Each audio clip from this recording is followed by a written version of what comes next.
Assalamualaikum warahmatullahi wabarakatuh. Perkenalkan, nama saya Muhammad Zikra Lazam dari kelas 10 TDK 1.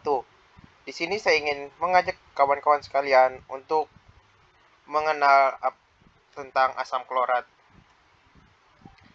Pertama, saya ingin menjelaskan pengertian asam klorat. Asam pengklorat ini adalah asam mineral yang sangat kuat. Biasanya ditemukan sebagai larutan encer yang tidak berwarna dan tidak berbau, korosif terhadap logam dan jaringan. Ini adalah oksidan kuat ketika panas, tetapi larutannya hingga sekitar 70% berat. Pada suhu kamar umumnya aman, hanya menunjukkan karakteristik asam kuat dan tidak ada sifat pengoksidasi. Asam pengklorat dan garamnya, khususnya amonium pengklorat NH4ClO4 CAS 77909899, natrium pengklorat NaCl04 7601890, dan kalium pengklorat KCl04 778747.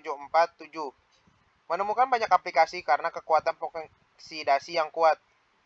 Lanjut, saya ingin membahas mengenai karakteristik pada asam klorat. Pertama, kepadatannya 1,768 gram per cm kubik. Kedua, asam klorat tidak memiliki warna dan juga tidak memiliki bau. Keempat, titik didihnya 19 derajat Celcius dan titik lelehnya min 112 derajat Celcius. Lanjut, saya akan membahas mengenai sifat kimia pada asam klorat. Pertama, beracun, iritasi kuat terjadi karena menelan dan menghirup asam klorat. Bahaya karena kebakaran berbahaya. Kedua, oksidator yang sangat kuat, mudah bereaksi dengan bahan yang dapat teroksidasi. Ketika dalam bentuk larutan mudah menguap.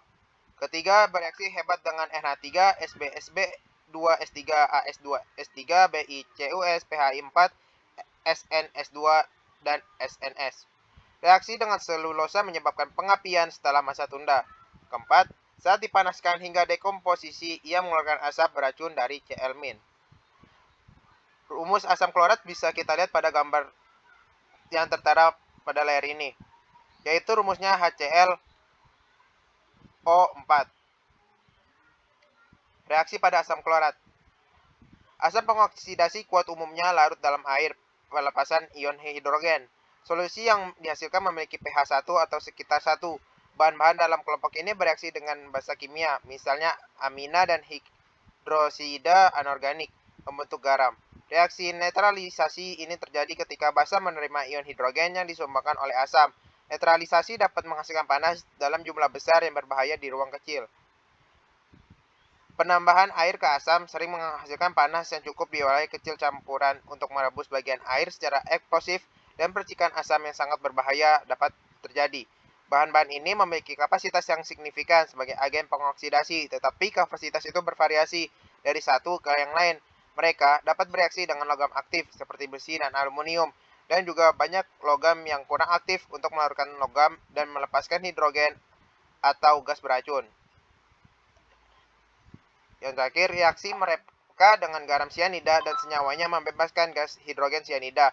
Gas yang mudah terbakar dan beracun juga dihasilkan oleh reaksi mereka dengan ditiocarbamate, isocyanate, mercaptans, nitrides, nitril sulfida, dan zat pereduksi yang lemah atau kuat. Menghasilkan reaksi gas tambahan terjadi dengan sulfit, nitrit, tiosulfates, H2S dan SO3, ditionit, SO2, dan bahkan karbonat gas karbon dioksida dari yang terakhir tidak beracun tetapi panas dan percikan reaksi dapat mengganggu. Selanjutnya saya akan menjelaskan kegunaan asam klorat. Yang pertama, asam klorat digunakan dalam bidang penelitian dan pengembangan ilmiah, dan dalam pembuatan produk kimia dan peralatan listrik, elektronik, dan optik. Kedua, ini digunakan sebagai prekursor dalam produksi amonium pengklorat murni, bahan dasar, bahan peledak, dan propelan padat untuk roket dan rudal. Ketiga, menggunakan asam pengklorat di rumah termasuk pembersih toilet, logam, dan saluran air, penghilang karat dalam baterai, dan sebagai primer kuku buatan. Keempat, penggunaan industri merupakan pemurnian logam, pipa ledeng, pemutihan ukiran, pelapisan logam, fotografi, desinfeksi amunisi, pembuatan pupuk, pembersihan logam, dan penghilangan karat. Sekian yang saya dapat sampaikan mengenai asam klorat. Terlebih kurangnya saya mohon maaf. Assalamualaikum warahmatullahi wabarakatuh.